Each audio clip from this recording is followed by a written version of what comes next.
A vida ela fica mais bonita à medida em que a gente sabe viver o processo do seu movimento. A vida sempre tem um movimento.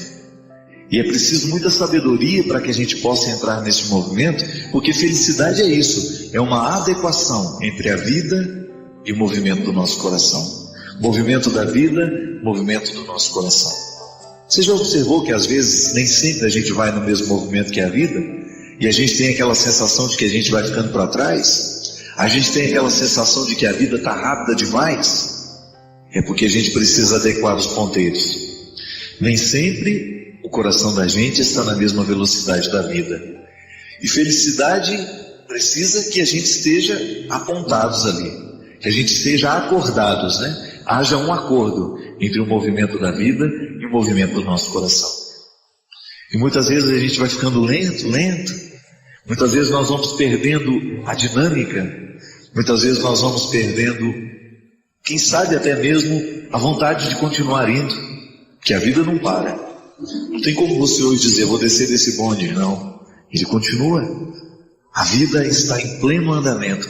E a sabedoria consiste em nós irmos no movimento que ela tem. Por isso que a gente não pode ficar fingindo.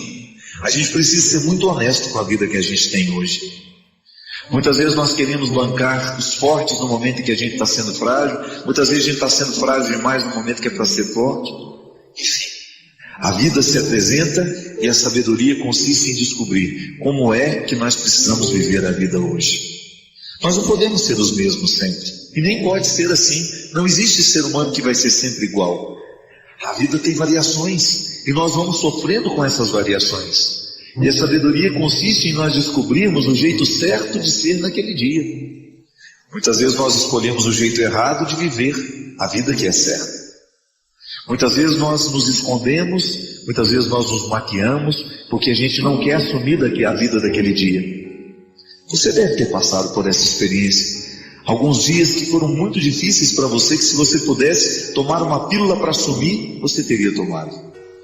Só que aí está o grande desafio. Muitas vezes nós não suportamos a vida naquele momento, é porque a gente não descobriu o jeito certo de enfrentá-la. Não existe receita mágica. Não existe um livro que você possa ler e aprender. Porque para cada dia, para cada momento da vida, um jeito diferente de ser. É aquela velha história que eu já contei por aqui. Não tem um modelo único de paternidade. Não tem você como pai o direito de dizer, eu sou assim e não mudo. Sabe por quê? Porque hoje você, por exemplo, digamos que você se classifique como um pai durão. O seu filho precisa de um pai duro mesmo, de um pai que seja exigente. Mas você não pode se esquecer que haverá dias na vida do seu filho em que ele precisará de um pai misericordioso. E se você souber ser apenas um pai durão, seu filho será órfão naqueles dias em que ele precisará de misericórdia. Isso é a vida, é o movimento dela, é a gente descobrir o papel que a gente vai exercer na vida do outro e qual é o papel que naquele dia nos cabe, já que nós não temos o direito de interpretar todos os dias do mesmo jeito. Para cada dia um sofrimento, para cada dia uma alegria e para cada dia um jeito de ser gente. Eu não sei se você descobriu o seu jeito de ser gente hoje. Eu não sei se você descobriu qual era o jeito que você precisaria viver. Porque muitas vezes quando a gente não pensa, nós vamos vivendo do mesmo jeito sempre. A gente não descobre a novidade e a urgência daquele instante. A gente não descobre qual é o desafio daquela hora. E o Evangelho é sempre uma novidade no nosso coração por causa disso. Ele nos desperta para aquilo que a gente precisa viver hoje. E Jesus já dizia, nós não temos que ficar ocupando o nosso coração e a nossa cabeça com preocupações que serão de amanhã. O dia de viver é hoje. E a sabedoria bíblica nos ensina que para cada dia debaixo dos céus, uma missão, uma tarefa a ser cumprida. Eu acredito que a gente vai ficando mais feliz à medida em que a gente descobre o jeito exato de ser gente. A medida certa. Hoje você foi mãe. Hoje você foi mãe dos seus filhos. Mas eu não sei se você descobriu a medida exata que o seu filho precisava de você hoje. Hoje você foi amigo de alguém. Hoje você foi professor. Você foi vendedor. Enfim, você foi estudante. Você fez muitas coisas no dia de hoje. Será que você se ocupou para descobrir qual era a medida exata que o seu dia precisava de você hoje?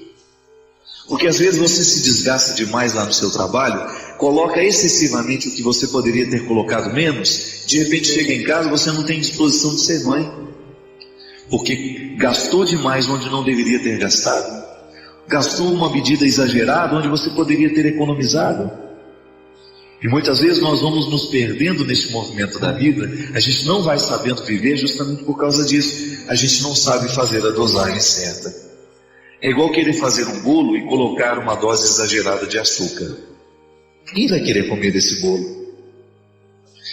O bolo, para ele ficar bom, a gente precisa colocar a quantia exata de cada ingrediente. A vida é a mesma coisa. Hoje você também fez um bolo imaginário. Hoje a sua vida foi como se fosse uma sobremesa que você preparou, um prato.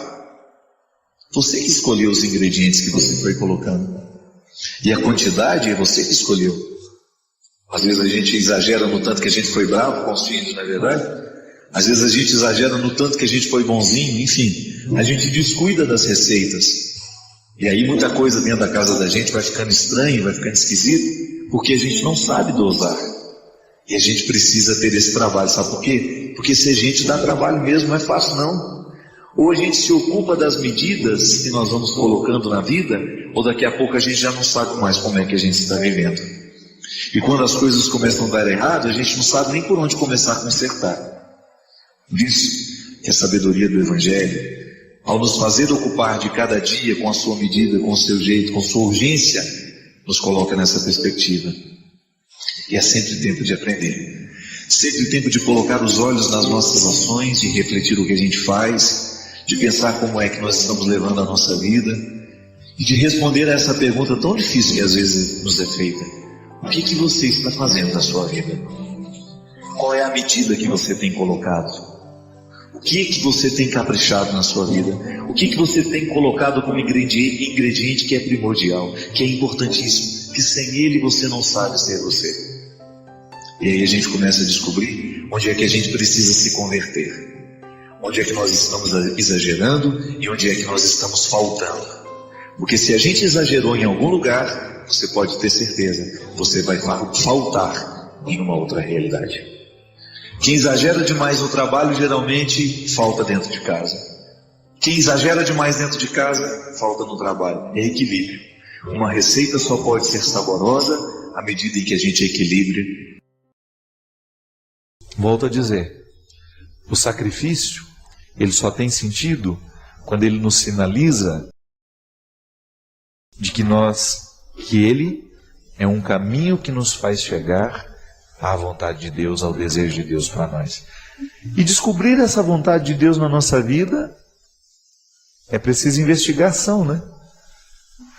É preciso descobrir quem eu sou, quais são as minhas aptidões, aonde é que a minha alma se sente confortável. Deus fala através da minha consciência. A minha consciência me indica o que é certo e o que é errado. E quanto menos pecado eu tiver, maior será a minha capacidade de compreender o certo e o errado. Quanto mais honesto eu for, maior será a capacidade que a minha consciência vai ter de me colocar a palavra de Deus ou a verdade de Deus para a minha vida. A palavra de Deus, no momento em que eu vivi aquela experiência tão fecunda em Jerusalém, era essa: não pare de lutar. Não entorpeça a sua consciência. Não seja um homem relapso, não seja um padre relativo, né? Não relativize o que eu quero para você. Coloque o seu coração no lugar certo. Empenhe-se no projeto que realmente vai fazer frutos para a sua missão. Você já imaginou se eu estivesse me obrigando a ser padre? Que desconforto horroroso que eu iria viver, né? Não. Eu tenho muitos defeitos, você sabe disso, já falei, falo deles o tempo todo, mas a minha experiência está valendo a pena, porque eu me sinto confortável sendo quem eu sou. E os desconfortos que eu identifico nunca estão diretamente ligadas ao essencial daquilo que eu sou. Não. Eu não conflituo mais o fato de ser padre, de fazer o que eu faço, mas eu ainda me conflituo de fazer como faço. Mas pode ser que existam algumas pessoas que estejam num nível de conflito ainda mais profundo. Não estão conflituando como fazem, mas o que fazem. O que escolheram para si. E é aí que nós precisamos agir. Porque o nosso lugar no mundo é Ele. É em busca dele. É para isso que nós vivemos. Encontrar o nosso lugar no mundo. Porque o lugar do mundo que deve ser nosso é aquele que nos coloca ao redor das pessoas que nos dão sentido. O lugar do mundo que nos pertence e que realmente Deus nos projetou para estarmos lá, às vezes nós precisamos passar uma vida inteira procurando, né? Mas a procura já tem sentido. Por isso que o conflito é bem-vindo, porque ele vai me fazer perguntar diariamente se eu estou caminhando na direção deste lugar. Às vezes é contrariando o outro que nós conseguimos acertar a harmonia interior que às vezes está perdida, porque nós estamos fazendo tudo errado apenas para agradar o outro. E isso é uma infantilidade, né? Nós muitas vezes somos infantis assim. Eu não estou dizendo que você tem que desconsiderar o seu papel, a sua importância na vida do outro. Não, não é isso não. Eu estou falando daquelas amarras que nós permitimos que coloquem em nós pelo simples fato de agradar o outro. É claro que é bom a gente agradar o outro, mas a gente tem que agradar o outro do jeito certo, não comprometendo a nossa vida. Quando você percebe que você está comprometendo a sua realização só para agradar o outro, você corre o risco de estar cometendo o pior de todos os pecados, que é desperdiçar a vida. Porque este é um ponto de partida interessante. Eu saber quem eu sou, mas sempre colocar como perspectiva quem eu devo ser. Analisar o que tenho feito, mas não parar na análise que me responde o que eu tenho feito, mas sobretudo me colocar na perspectiva do que devo fazer para que aquilo que eu faço tenha uma identidade com aquilo que eu sou. Eu sempre gosto de dizer isso. Essa pergunta eu não me faço mais. Será que eu quero deixar de ser padre? Não. Eu gosto, eu amo o que eu faço. Agora eu preciso me responder todos os dias, como é que eu vou ser padre no dia de hoje? Aí eu olho para as pessoas que estão ao meu lado, quais são os compromissos daquele dia, e eu identifico de maneira muito prática como é que eu precisarei ser padre ali, com aquelas pessoas e com aquela situação. Se é diretora de escola, você é professora, você é balconista, você trabalha no supermercado, não importa. O advogado, o médico, somos todos iguais.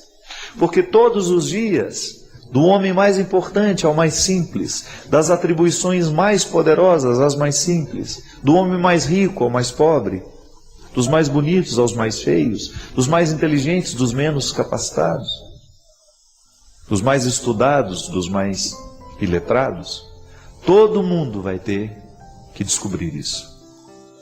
Você, pai de família, é a mesma coisa, né?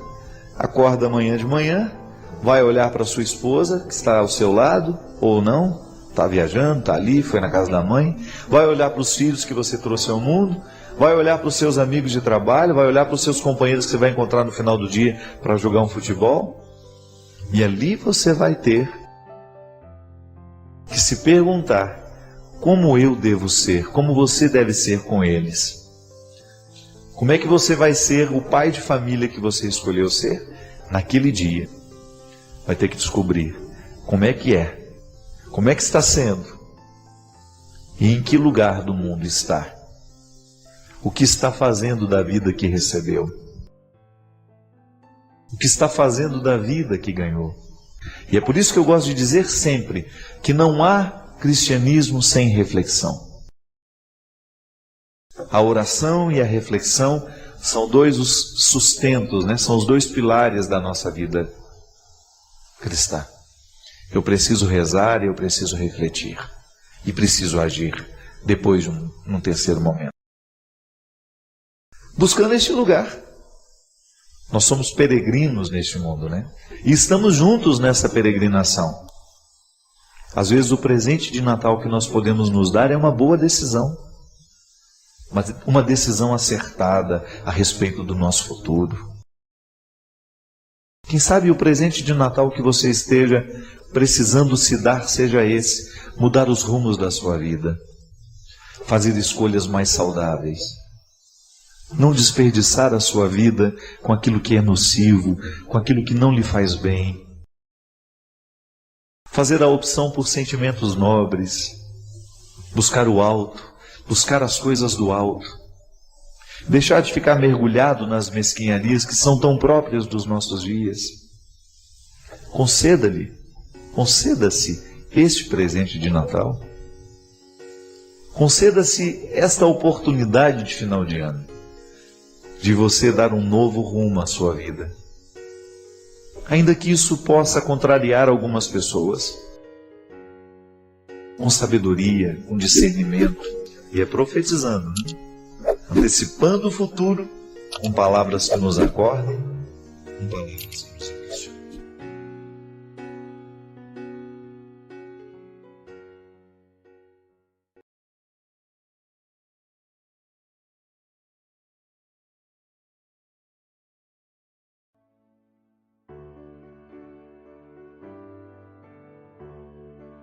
Mas eu fico pensando assim no mistério dessa continuidade, né? Bonito a gente pensar, a gente perceber como é que as pessoas continuam dentro de nós de um jeito tão intenso. As pessoas não terminam. E elas não terminarão à medida em que elas continuarem amadas assim. Quando você percebe que a sua fala está impregnada pela sabedoria de uma mulher que nunca frequentou a escola. A minha mãe não teve oportunidade de ir para a escola. A minha mãe frequentou, me parece que só até o 3º ano, se eu não me engano. E no entanto eu fico vendo assim que na hora que eu perco o discurso inteligente, na hora que não me sobra muito daquilo que eu estudei, sabe? O que me socorre é o que a minha mãe me ensinou. Talvez você até possa dizer isso comigo, né? Quantas vezes o programa deu certo porque minha mãe estava aqui. Quando a gente mantém as pessoas vivas dentro de nós, quase que como uma forma de fazer justiça, né? Uma forma de dar voz aos que não têm, né? Uma forma de emprestar, né? O corpo a quem não pode estar aqui. Assim como a gente pode ressuscitar os que foram embora já. Outro dia eu estava pensando, a minha mãe sabe assim, ela sabe o quanto que eu amei o Robinho, né? E eu me lembro que quando ele morreu, ela foi a pessoa que mais ficou do meu lado, assim, naqueles dias. Porque ela sabia do quanto nós éramos amigos e ela sempre me dizia isso. Que era uma amizade que ela admirava muito. E eu fico pensando assim, nessa capacidade que às vezes a vida nos dá de o outro continuar dentro de nós. A gente já não sabe mais dizer o nome da gente sem a gente lembrar o nome dos outros também, né? Quando você percebe que por uma força misteriosa as pessoas já morreram, elas não existem mais, mas de alguma forma elas estão legitimamente representadas naquilo que a gente é. E eu agradeço muito a Deus por isso, sabe? Agradeço a Deus pela oportunidade de poder experimentar na minha carne o que os discípulos experimentaram. O mistério da ressurreição de Jesus, assim, quantas vezes a minha mãe ressuscitou Jesus dentro do meu coração? E me lembro, sabe, que um dos momentos importantes da viagem na Terra Santa para mim foi quando nós íamos entrar dentro do Santo Sepulcro. Eu me lembro que naquele dia eu tinha peregrinado com outro grupo, que não era o que a minha mãe estava. Aí eu corri, né? Na hora que eu cheguei lá no Santo Sepulcro, eu corri, procurei onde ela estava, porque eu queria entrar lá dentro com ela. Lá entram no máximo 3 pessoas juntas, né? Porque na minha experiência de homem, né, de filho, quantas vezes um ressuscitou o outro, sabe? Naquilo que não era fácil, né? Eu não tenho medo do que eu sofri, do que eu sofro, ainda hoje, né? E eu fico vendo assim, eu me lembro que... Aí eu corri, eu vi que ela já estava quase entrando no sepulcro já. Eu segurei na mão dela e falei assim, mãe, eu quero entrar com a senhora aqui dentro. E a gente tocou aquela pedra junto, sabe? Assim como tantas vezes a gente tocou em tantas coisas juntos. E eu fiquei pensando, né? Qual que é o grande significado do Cristo para nós? É que Ele ressurgiu. Ele venceu a morte. Ele venceu a precariedade. E aí tocar aquela pedra e saber, o mistério se deu aqui. Aqui está a origem do que a gente crê. A origem de tudo que me faz falar o que eu falo. Está ali, naquela pedra. Na ressurreição do Cristo. Mas na ressurreição do Cristo eu só pude entender porque um dia uma mulher me ressuscitou também. Me ressuscitou no momento em que a gente era pequeno demais e a gente não sabia articular a vida do jeito certo. Ela me ressuscitou no dia em que eu não queria ficar na escola, porque eu tinha medo da solidão, de ficar longe dela. Ela me ressuscitou no momento em que a minha irmã morreu. Ela me ressuscitou no momento em que a gente viu as coisas darem tão errado dentro de casa. Ela me ressuscitou no dia em que eu quis desanimar da vida. Ela me ressuscitou, assim como ela tenta ressuscitar minha irmã, tenta ressuscitar os meus irmãos. E se eu falo em nome deles, eu tenho certeza que todos eles amam profundamente e admiram a minha mãe. E essa é a beleza da vida, né? Entrar ali naquele santo sepulcro com a mulher que me ensinou tudo o que eu sei sobre a ressurreição. Não porque me fez ler nos livros, mas porque me emprestou a ressurreição na sua capacidade de ser mulher, de ser mãe, de me gerar de novo. Eu acho que vocês que são mães, vocês têm o poder de nos gerar de novo a vida inteira. Que às vezes a gente precisa nascer de novo. Não são poucas as vezes na vida que a gente precisa nascer de novo. E nascer de novo às vezes é tão duro, né? É tão difícil. Eu vejo lá com a minha irmã. Por mais que você olhe para ela e diga, o que está acontecendo, né? Para não querer viver mais. Para atentar contra a própria vida. É tão difícil nascer de novo. Às vezes a gente tem a resposta fácil para a gente, mas não cabe no outro. E quase que ter que trazer para o ventre de novo. Ter que trazer para o ventre. É como perder um filho, né? O desejo parece que é, diante do filho morto, colocá-lo dentro da barriga de novo, para ver se a vida volta. São poucas as vezes, minha gente, que nós estamos assim também. A vida parece que escapando de nós. Ainda hoje eu conversava isso com o Léo.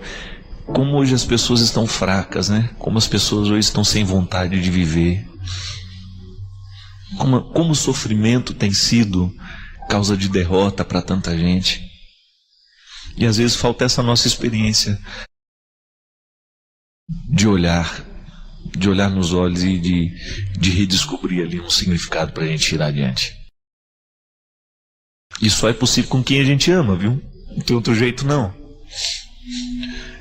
E só é possível quando a gente olha nos olhos de quem nos ama mesmo. De quem sabe tudo sobre nós, ou que sabe boa parte daquilo que nós somos. Quando empresta. Olha, eu sei que está difícil para você hoje, eu te empresto um pouquinho de mim. Eu sei que hoje você não tem condições de ficar em pé sozinho, eu te empresto um pouquinho de mim. Me empresta um pouco do seu sorriso, né, na hora da minha dor, me empresta um pouco da sua lágrima, me empresta um pouco do seu colo. Nós precisamos fazer isso o tempo todo. Porque esse é o grande significado. Às vezes a gente fica... São tantas as perguntas que a gente tem aqui. Padre, como é que a gente faz? Padre, como é que a gente faz? Padre. Às vezes o segredo é simples. Mas é por ser simples demais que às vezes a gente não entende, que nós queremos coisas muito complicadas. Às vezes o cristianismo ele só é possível assim, quando você olha para Jesus e vê que ele emprestava o tempo todo. Não sei quanto tempo Eu não sei quanto tempo que Jesus vai ter que me emprestar o sorriso dele. Pode ser que o meu volte amanhã. Mas enquanto eu não tenho, eu fico com o dele. Isso é o cristianismo. Eu não sei quanto tempo eu vou precisar da esperança de Jesus. Pode ser que amanhã a minha volte, eu devolva a dele. Mas isso é o significado mais bonito. Jesus olhava as pessoas e emprestavam para ela o que faltava. Assim como na vizinhança, né? Nas vizinhanças mais próximas. Oh, me empresta uma colherzinha de açúcar para eu terminar de adoçar o café aqui. Me empresta uma colherzinha de sal, senão não tem como terminar o almoço. Quantas vezes eu ouvi isso lá em casa? As vizinhas, a minha mãe com as comadres, uma emprestando para outra o tempero que faltava para terminar o almoço. Só que às vezes, minha gente, os temperos que nós precisamos são outros hoje. Hoje, às vezes, o que falta no nosso armário não é material. Hoje, o que falta dentro das nossas panelas, muitas vezes, não é a comida. O que falta na nossa vida não é o material só. Mas aí a gente não sabe a quem pedir. Muitas vezes nós temos até liberdade de pedir materialmente alguma coisa a alguém, mas quando isso entra no campo do espiritual, daquilo que os nossos olhos não podem enxergar, fica difícil. Como é que você vai chegar para alguém e falar, olha, me empresta a sua casa para hoje eu entrar e eu ficar aí quietinho com vocês? Assim como eu fiz essa semana, dei uma fugidinha, que eu precisava de uma casa, uma família, e fui onde eu sei que eu tenho. Não que na minha casa eu não tenha, porque ficava longe de onde eu estava. Mas quando você vai, para você ser mais um, quando você percebe que você está precisando ali de que alguém empreste para você um pouco de fraternidade, e você não está tendo, busca. Às vezes as nossas necessidades são mínimas. Às vezes você fica aí no canto, né, na sua vida, no seu sofrimento, também perdendo a vontade de viver, assim como a minha irmã, e de repente você precisa só que alguém lhe empreste um sorriso, que alguém lhe empreste uma generosidade, que alguém lhe estenda a mão. É o que Jesus fazia. E nisso estava o senhorio dele, e nisso estava a sua capacidade de arrebanhar as multidões. E nisso cai por terra todo o poder de denominação religiosa, porque no fundo o que sobra é gente. Não importa se somos católicos, não importa se somos espíritas, evangélicos, budistas, ateus, o que sobra depois de tudo isso é gente, é coração sofrido, é coração machucado, é coração que precisa de atenção, é coração doente, coração solitário, que sofre das piores vergonhas. Às vezes a gente precisa de algumas coisas que a gente tem até vergonha de pedir. Eu sei. Às vezes o que você precisa na vida é tão pequeno que você tem vergonha de pedir.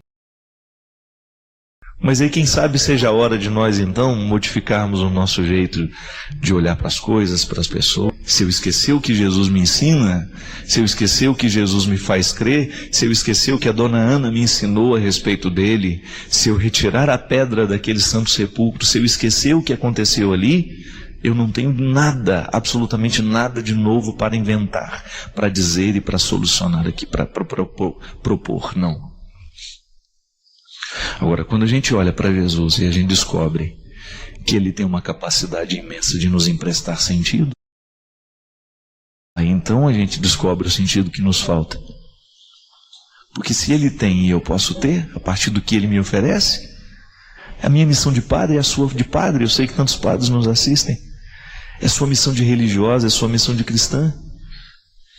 A possibilidade de você aproximar-se de alguém que não tem aquilo que você tem. Então hoje eu estou cheio de esperanças, eu estou cheio de alegria. Eu me aproximo de quem não tem e empresto. Mas não é aquele empréstimo que a gente pega de volta, não. É o empréstimo porque é mútuo, né? Assim como eu estou dando alguma coisa, eu também estou recebendo. E nisso está aquilo que eu falava. A gente continua nas pessoas, a gente não termina, não. A gente não termina. A gente vai assim, como se fosse um exercício de continuidade. A gente vai na ponte. Pessoas são como pontes, viu? As pessoas representam na nossa vida o mesmo que as pontes representam nas estradas. Existem algumas estradas que a gente só pode continuar porque houve uma ponte para nos levar adiante. Existem estradas e lugares que só poderão ser conhecidos se a gente atravessar a ponte que nos separa. Eu me lembro que um dos maiores medos que eu tive na minha vida, minha gente, era uma ponte de ferro. Sabe essas pontes de estrada ferroviária que cortam as cidades muitas vezes? Uma que tem lá em Formiga até hoje. E eu não tenho vergonha de falar que eu tenho medo até hoje da ponte. Porque aquela ponte, ela era famosa por ser perigosa. Ela ficava sobre o rio Formiga, ali na região da Vargem Grande. E ali o trem passava. Então se a gente fosse pego no meio daquela ponte, no momento que o trem passava, meu Deus do céu. E eu tinha muito medo daquela ponte. Tanto é que o outro lado do asfalto, o outro lado da ponte, era um lugar que para mim era fascinante, porque era um lugar que eu nunca tinha ido. Eu me recordo que a primeira vez que os meus irmãos me pegaram no colo, eu me lembro que foi o Camilo que estava comigo. Ele ia muito naquela região, para ir na casa do Mazinho, um amigo dele lá. Quando ele me colocou no colo, estava ele, mais um monte de amigos dele, mais alguns meus. Ele me fez atravessar a ponte, mas ele me levou no colo. E eu olhava para baixo, aquele medo, aquele pavor de olhar aqueles vãos, né? A ponte de ferro, ela é cheia de vãos, e aquelas toras de madeiras por onde passa, em cima vai o trilho. Se o meu irmão não tivesse me colocado no colo, eu jamais teria tido coragem de atravessar. Por isso eu digo, pessoas são como pontes, que nos ajudam a atravessar, que nos ajudam a superar o medo, que nos ajuda a ir adiante. Pode ser que em muitos momentos da sua estrada, você não vá adiante porque você tem medo da ponte. Não tenha medo. Depois daquela ponte existe uma realidade que você só vai conhecer se você tiver coragem de ultrapassar, de vencer o medo que lhe paralisa. Medos muitas vezes têm o poder de nos paralisar. Mas a ponte está ali. E enquanto você temê-la, você não vai conseguir chegar do outro lado. Então não tenha medo. Desafie-se a chegar lá. Há muitos lugares que estão preparados e reservados para você. E Deus faz questão de colocar você no colo e de fazer você chegar lá. Com a força de seu Filho Jesus, que é um especialista em humanidade.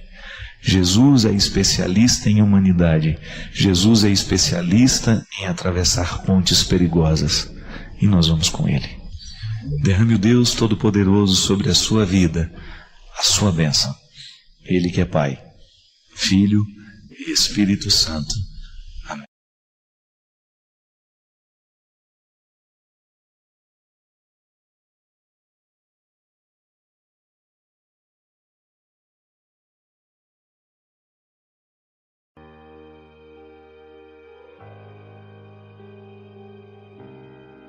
Não, brincadeira, não está escrito isso aqui não.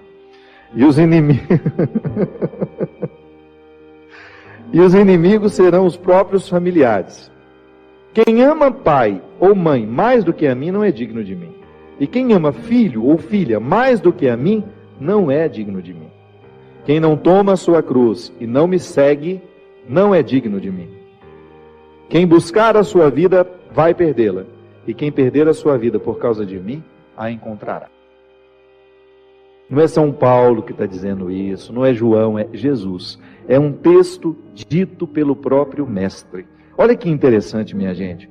Quando você olha, quando você percebe que essa palavra dura de Jesus, é para nos ajudar a compreender a crueza da vida mesmo. Ele não veio passar manteiguinha no pão. Ele não veio nos propor moleza. O próprio Cristo nos diz que esta espada que Ele coloca dentro dos nossos relacionamentos é justamente para nos fazer crescer. É para estabelecer bem os papéis. É a experiência do enfrentamento. Isso a gente vai viver a vida inteira. Não pense você que sua relação com sua mãe é uma relação bonita que jamais será questionada. Não, não é assim não. A relação mãe e filha, se você não estabelece esse enfrentamento no momento certo, a paz não chega. Porque fica aquele conflito velado. Não é assim? A mesma coisa na nossa relação dentro de casa, quando você percebe que está existindo um conflito que nunca se resolveu, porque as questões nunca foram colocadas para fora. A gente nunca teve coragem de colocar na mesa. Eu me lembro direitinho. O dia que porque o mineiro tem muita dificuldade de estabelecer um embate com a própria mãe. A mãe é um território sagrado que a gente não tem coragem de questionar, né? E eu me lembro que isso é muito cultural, a gente vem de uma família, de uma estrutura cultural matriarcal, onde a mulher tem um poder muito grande. E eu me lembro direitinho quando me chegou essa consciência, e eu falei com a minha mãe, mãe, eu amo tanto a senhora, mas eu sou também capaz de odiá-la. Aí a gente leva aquele susto, né? Um filho odiar sua mãe, não o ódio no sentido de querer matar, jogar pela janela, não é isso não. É no sentido de você rejeitar uma série de aspectos da personalidade dela que estão em você e que você assumiu por uma imposição. Quando você identifica que existem aspectos da sua personalidade que são muito parecidas com a da sua mãe e que você rejeita profundamente aquilo que você gostaria de ter o direito de se libertar. Então, mãe, a senhora é um território sagrado, mas eu tenho que ter coragem de reconhecer os excessos que a senhora provocou em mim. Aí, minha gente, parece que uma espada corta o coração dos dois, né? Mas a ressurreição que vem depois, porque você se desobriga, você começa a ter coragem de estabelecer os confrontos com todo o respeito que a mãe precisa e merece. Mãe é um território sagrado que nunca deverá ser desrespeitado, mas pode sim ser contestado na hora certa e do jeito certo. A senhora escolheu viver assim, essa não é a minha escolha. Então a gente precisa continuar se amando, a gente pode estabelecer esse embate e a gente continuar vivendo com profundo respeito um pelo outro. É assim.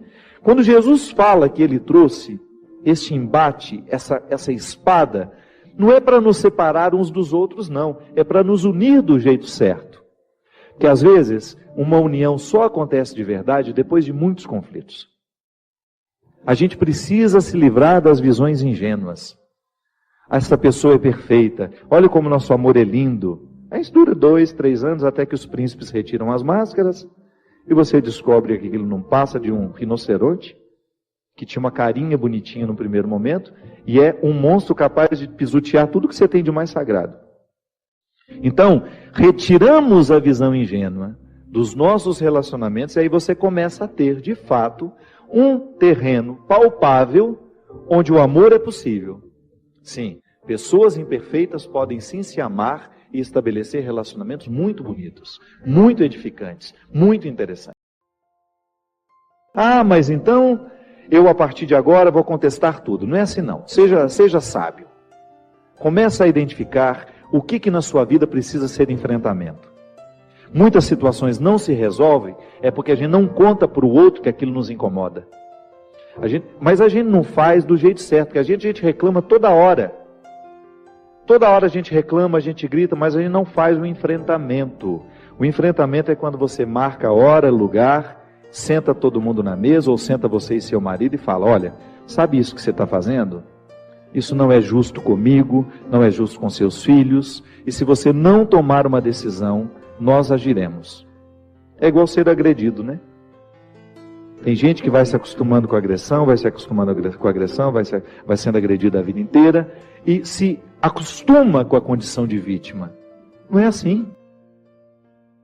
Não pode ser assim. A gente tem que problematizar aquilo que na vida está nos agredindo.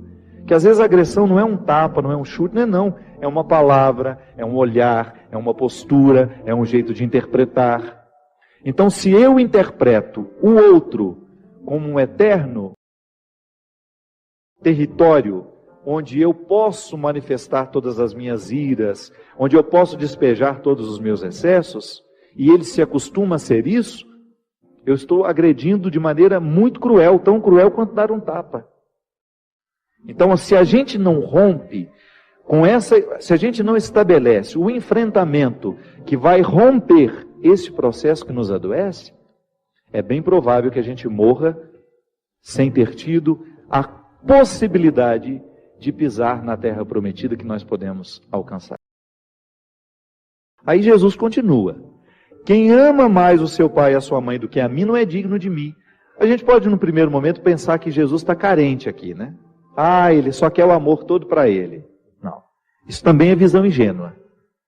Vamos superar essas visões ingênuas. Aqui, o amor que Jesus está falando refere-se à capacidade de nós tomarmos tudo que ele nos ensina e colocar isso muito mais importante como aquilo que meu pai e minha mãe me ensinou.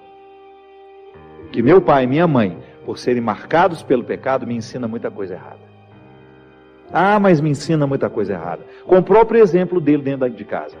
Quantos de nós, você que está me assistindo, pode dizer isso? Quantas coisas erradas na vida você viu dentro da sua casa? Eu não preciso ir muito longe para ver a perdição do mundo. Às vezes está ali dentro, com uma falta de testemunho, com uma falta de honestidade, com uma falta de verdade.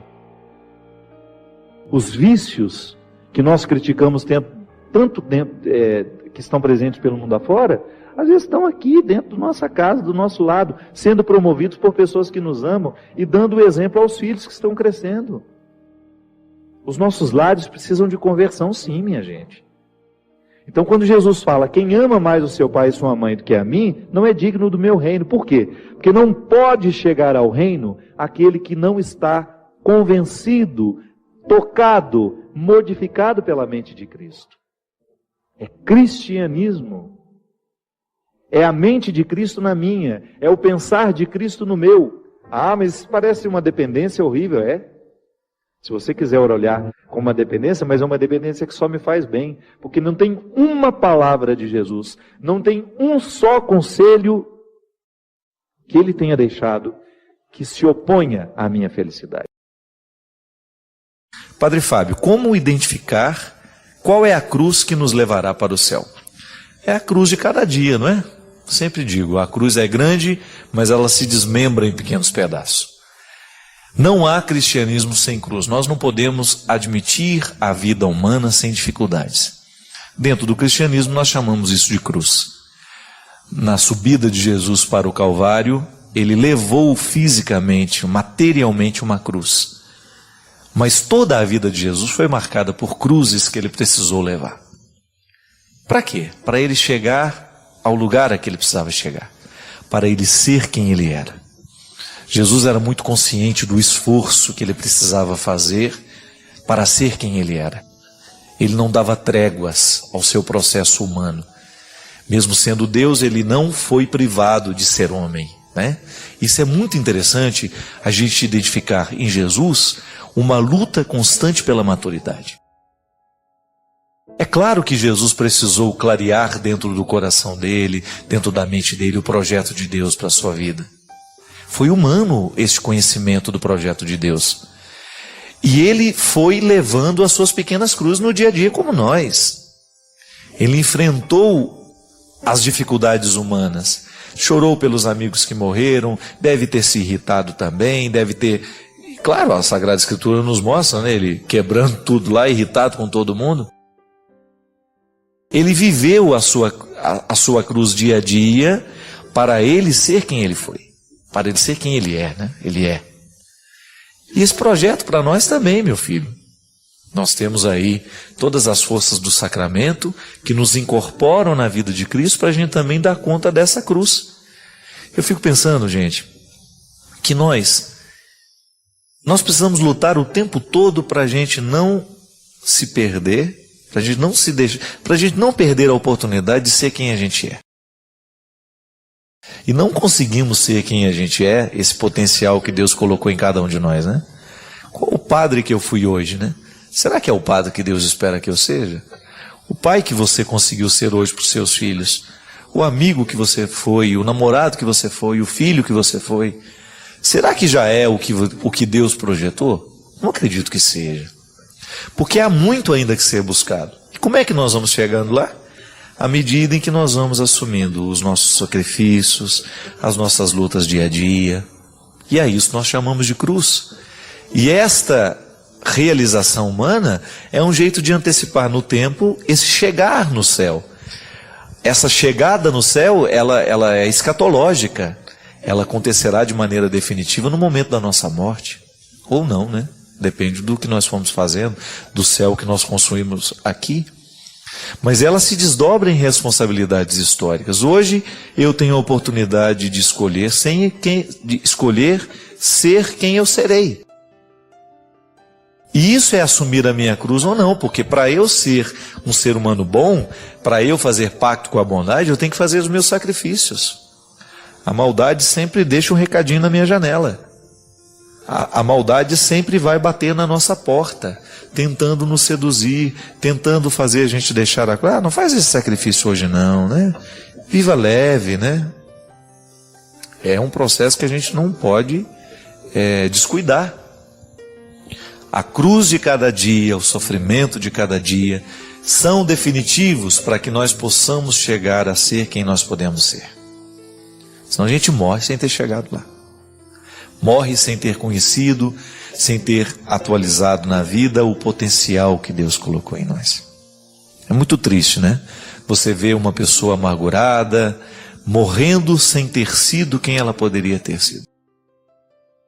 É lamentável quando você descobre que uma pessoa resolveu desperdiçar o tempo da vida dela sendo um miserável, vivendo essas misérias, assumindo essas misérias de maneira errada.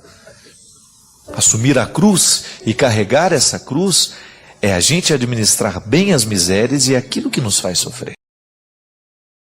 Tanta coisa ruim acontecendo no mundo, e de onde nasce isso? Nasce de pessoas como nós. Tantas coisas ruins são arquitetadas pelo mundo afora, né?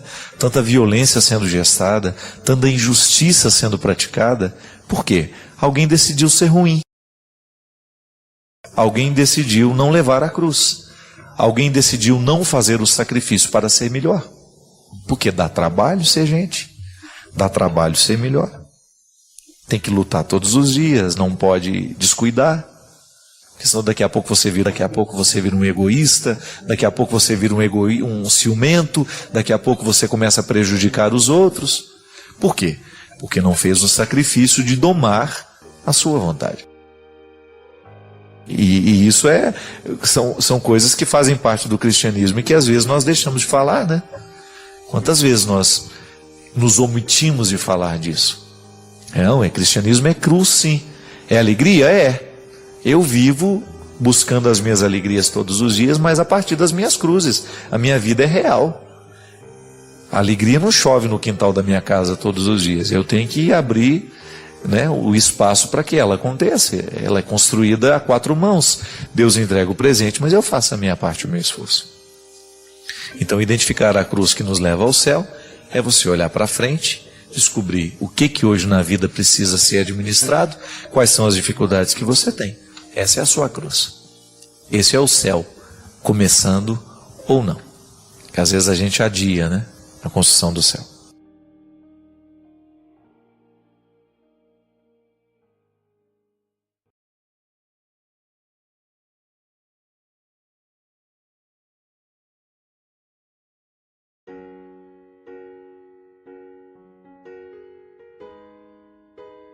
Tem um livro muito interessante, O Homem Insuficiente, do Luiz Felipe Pondé, e ele fala justamente disso, do quanto que na vida, viver essa insuficiência é um processo natural, de você descobrir que você não é todo, você não é completo, e que a experiência do encontro, quando saudável, ela permite justamente uma superação, ou até mesmo que passa pela compreensão disso, né?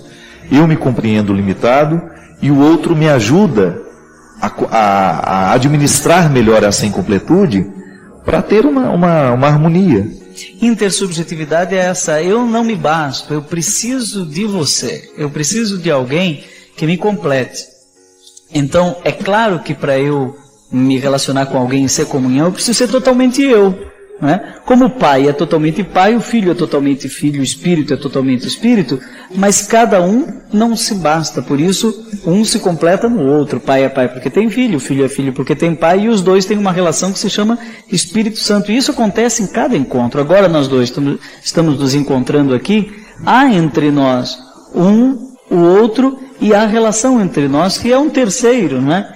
E isso é o bonito. No casal, isso é até mais bonito, porque nasce o filho, não é? O eu te amo da declaração de amor acaba se tornando gente. A palavra se faz carne, se faz choro, se faz neném, não é? E em Deus há a mesma dinâmica. O amor é isso, né? O amor é relação. Se nós refletíssemos um pouco mais sobre isso, não viveríamos nos nossos apertamentos. Apartamentos sim, mas apertamentos não, naquela solidão desacompanhada. Você tem uma música interessante que fala sobre solidão acompanhada, não é? Nós, no fundo, somos pessoas solitárias. Há momentos que estou eu, meu travesseiro e Deus, não é? Mesmo o casal, quando um vira para um lado, o outro para o outro, há uma solidão no mesmo leito. Mas essa solidão tem que ser acompanhada, porque Deus sempre está conosco. E eu fico pensando, padre, o tanto que é difícil orientar alguém sem que essa orientação passe pelos egoísmos que são próprios daquele que orienta, né? Eu fico vendo o tanto que na vida é difícil você escutar uma palavra e você acreditar que aquela palavra esteja realmente comprometida com a sua felicidade. Isso é muito bom, porque num determinado momento da vida, o que a gente mais precisa é isso. É você confiar que o que o outro está lhe dizendo é favorável à nossa alegria, à nossa felicidade. Então o amor você se dá, você se doa, você abre o coração. Depois eu descobri que não basta o amor.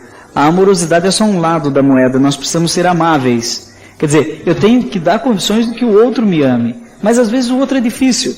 Daí eu escrevi como liderar pessoas difíceis. Depois que eu fui me dar conta, Fábio, que são os dois lados da moeda. O amor é como uma moeda que tem dois lados. A amorosidade e a amabilidade. Eu amar, mas eu permitir que o outro me ame, porque às vezes o meu coração está muito aberto para amar, para me doar. A mãe faz muito isso, né? Se dá inteira para os filhos, pai, mas nem sempre eu sou tão amável. Autossuficiente. Você falou da insuficiência, né? A pessoa amável, ela reconhece que não pode, que não consegue, que não se basta, né? Que precisa da ajuda do outro quando vem o sofrimento, quando vem a lágrima. É tão bom ter um ombro para chorar, uma pessoa que chega e diz, olha, estou aqui, né? Vamos lá, vamos para frente. Quem dirige a nossa vida, segundo o Espírito, é o próprio Deus. Então o Espírito Santo é o diretor espiritual. Direção espiritual é descobrir a direção do vento, a direção do Espírito de Deus. Essa ventania de Deus, ela me manda para o norte, me manda para o sul. A vontade de Deus me manda a cada momento para algum lugar. E direção espiritual é descobrir a direção do vento na minha vida.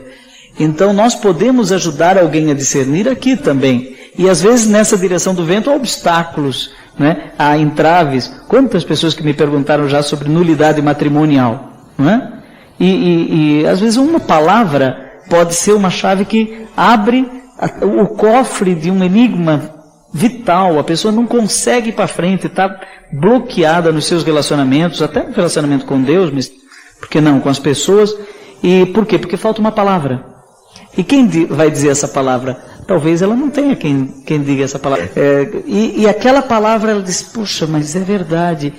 E depois, claro, ela vai procurar um sacerdote, um amigo, alguém que possa ajudar a discernir essa direção do vento na vida dela. Acho que se a gente se colocar na direção do vento para que ele possa nos levar a impulsionar, isso é muito interessante, essa metáfora. Porque o que às vezes acontece muito aqui no programa, e você sabe disso, que nos acompanha, é que às vezes o que a pessoa precisa é colocar-se no lugar certo.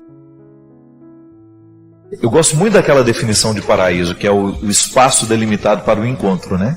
Quando Adão e Eva saem do lugar delimitado para o encontro, eles estão fora desse impulso do vento. Aí entra todo o processo da dor, todo o processo da angústia.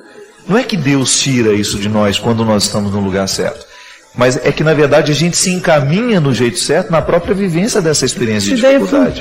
Essa ideia é fantástica. Esse programa teria valido a pena só com essa ideia, Fábio, porque veja, por exemplo, o Padre Zezinho cantou, quando Jesus passar, eu quero estar no meu lugar. É genial, não é? Porque aqueles que não estavam em Cafarnaum, quando ele passou, não é? Ou ele estava ali, Zaqueu subiu na árvore, mas e quem? O vizinho dele que ficou dentro de casa e não foi olhar o que estava acontecendo. Não viu e Jesus não passou na vida dele. Jesus passou na frente da casa dele. O caso mais emblemático desse sujeito que estava fora do lugar na hora... Estava no lugar errado na hora certa. Né? É o Tomé, né? Jesus apareceu e ele faltou. Ele não estava lá quando Jesus apareceu depois da ressurreição. Daí na semana seguinte ele estava, mas aí Jesus não apareceu. E aí ele duvidou. Mas só se eu colocar a mão. E daí quando Jesus aparece, a fé dele tem um pouco mais de dificuldade que a dos outros. Justamente. Né? E é interessante, Padre, porque Deus se utiliza de formas tão inusitadas para isso acontecer, né? Eu me recordo que uma vez eu recebi um testemunho de uma pessoa que teve a sua vida modificada por uma entrevista que estava acontecendo, não sei se, eu acho que era no Comando da... Aqui tinha um programa, o Resgate da Madrugada, né? Vocês lembram disso? E eu estava naquele resgate, a pessoa ligou a televisão, aí começou a me ouvir falar, quando ia mudar o canal, ela escutou que eu era padre, e eu estava com um tênis laranjado. Aí falou, um padre com tênis laranjado? Começou a prestar atenção, porque achou inusitado o fato de um padre estar usando um tênis laranjado. E ela disse, no testemunho que ela me escreveu um tempo depois, que Deus modificou a vida dela através das palavras que estavam sendo ditas naquele momento, que esclareceram muitas coisas que dentro dela eram difíceis de serem compreendidas e que acelerou um processo de conversão na vida dela por causa de um tênis laranjado. Isso é muito interessante. A palavra... ela nos chega através de posturas, através de situações inusitadas, né? Padre, sabe quando a gente sente um peso dentro de nós, com medo de que tudo possa dar errado? Pois é, estou me sentindo assim. Sabe quando uma pessoa se sente perdida no meio de uma confusão? Pois é, esta sou eu. É assim que eu me sinto.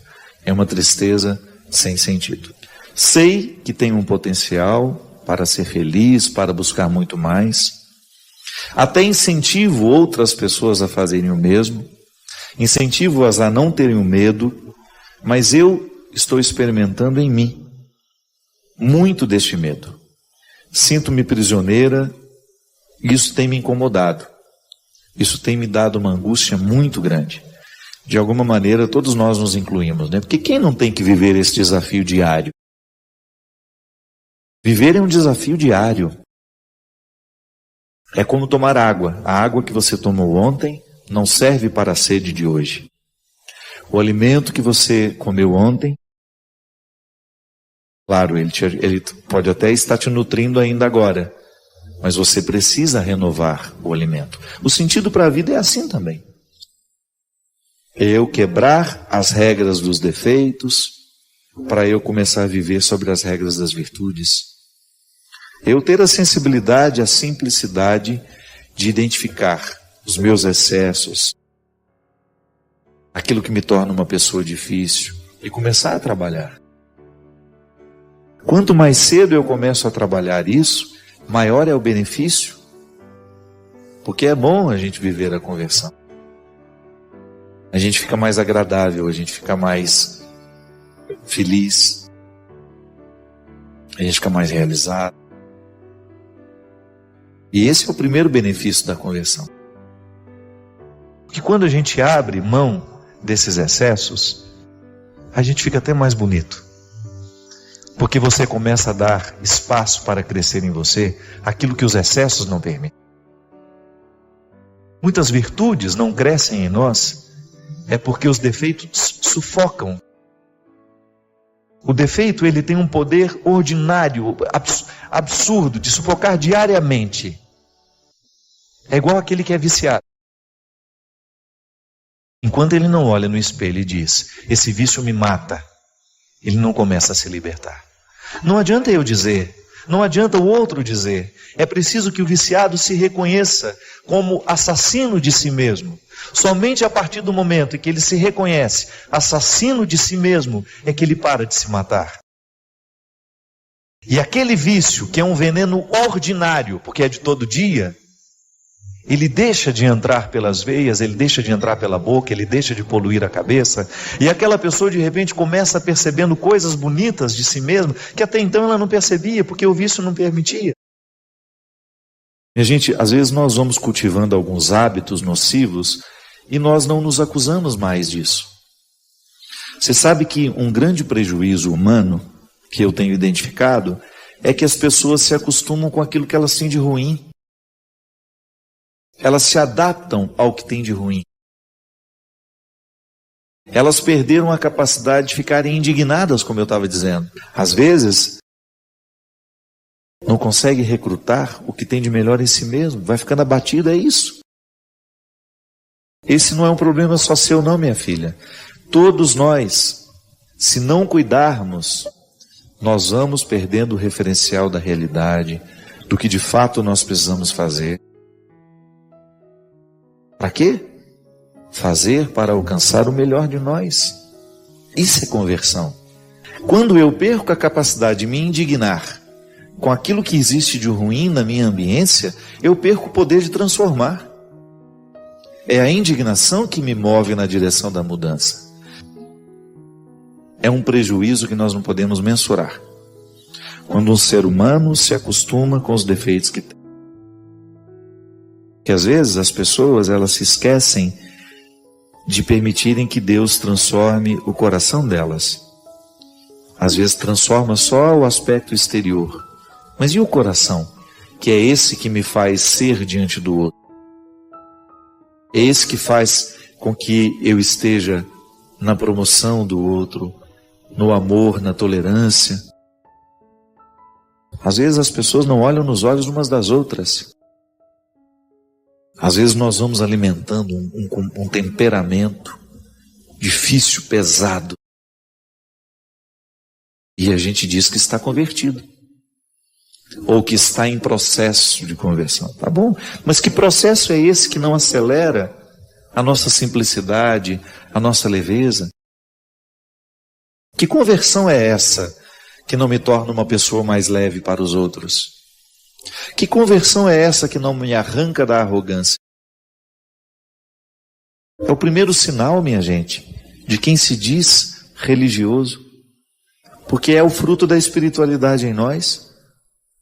Eu não me sentir melhor que ninguém, eu olhar nos olhos dos outros sem ter a pretensão de que sou melhor que eles.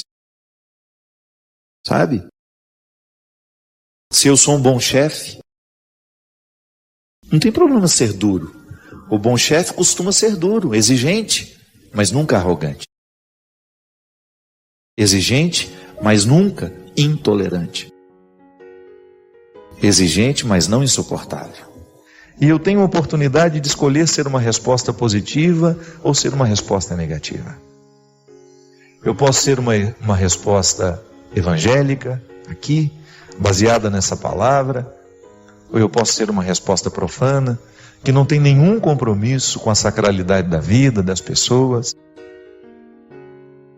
Eu posso ser uma resposta cristã, que vai favorecer bons relacionamentos de amizade, relacionamentos fecundos, amorosos.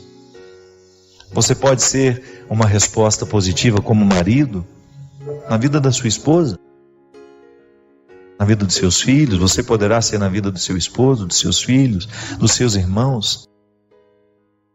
Você levantou da cama, você começa a ser uma resposta para o mundo. Isso é interessante. Quando eu percebo que um sacrifício, um gesto de renúncia vai me ajudar a quebrar o poder das regras dos defeitos. Porque um ser humano que vive adaptado aos seus defeitos, um ser humano que vive sob as regras dos seus defeitos, ele é insuportável. Ele é difícil no trabalho, ele é difícil dentro da família, ele é difícil nas relações amorosas que ele vai viver. Por quê? Porque ele é um porco espinho, né? Está sempre pronto para jogar os seus espinhos nos outros.